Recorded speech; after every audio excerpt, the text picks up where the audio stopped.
हरे कृष्ण कृष्ण कृष्ण हरे हरे, हरे राम राम राम हरे हरे, राधे राधे। तो चलिए दोस्तों, आज हम जानते हैं कर्म योग क्या है।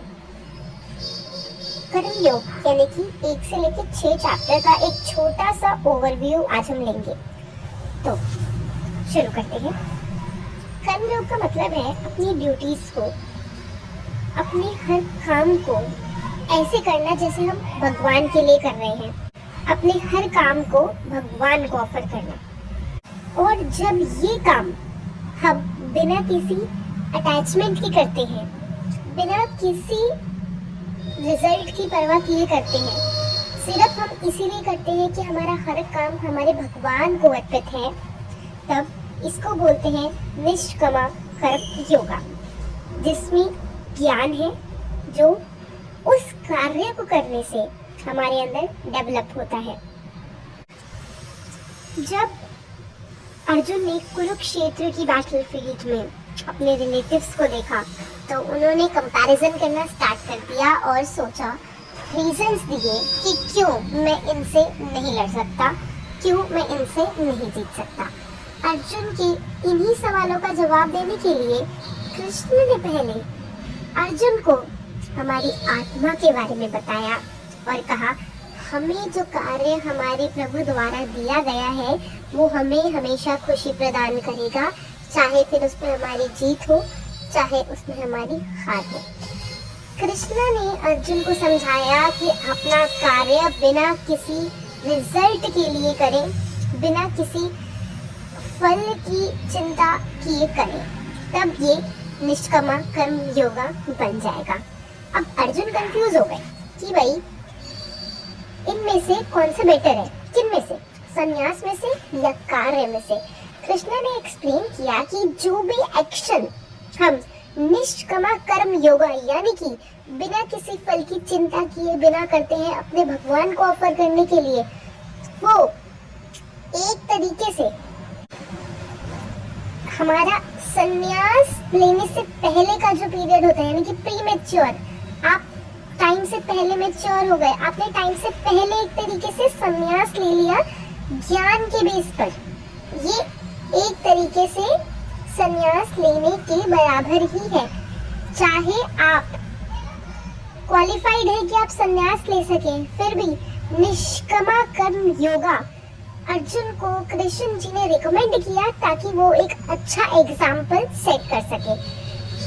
कृष्ण ने ऑल्सो उनको बताया कि हे अर्जुन, इस पाथ में तुम्हारा एक सबसे बड़ा एनिमी खड़ा है, उसका नाम है लस्ट।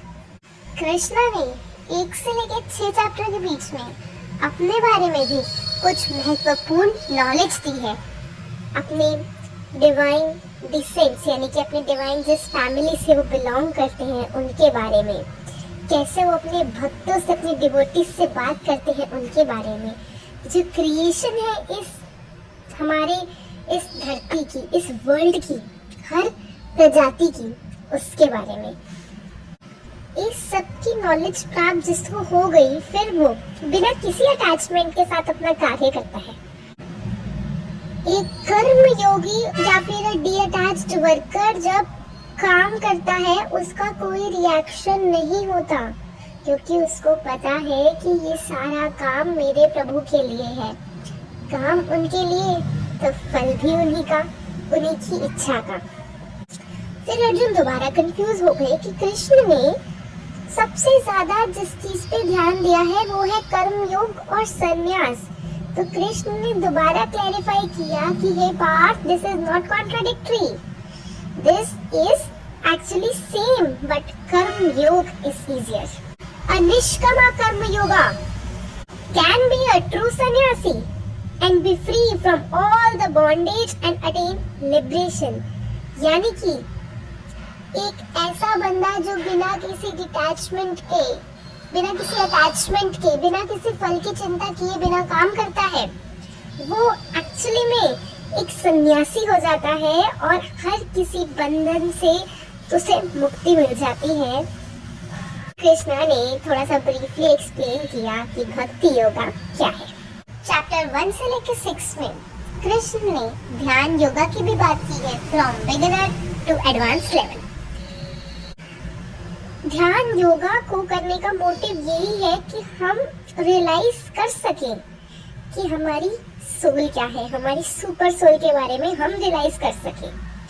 योग में it is very necessary to control our mind by practice and by detachment.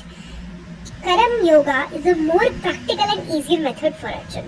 However, Bhakti Yoga is the topmost yoga. सबसे ऊपर है भक्ति योगा, लेकिन फिलहाल अर्जुन के लिए सबसे आसान था वो था कर्म योगा।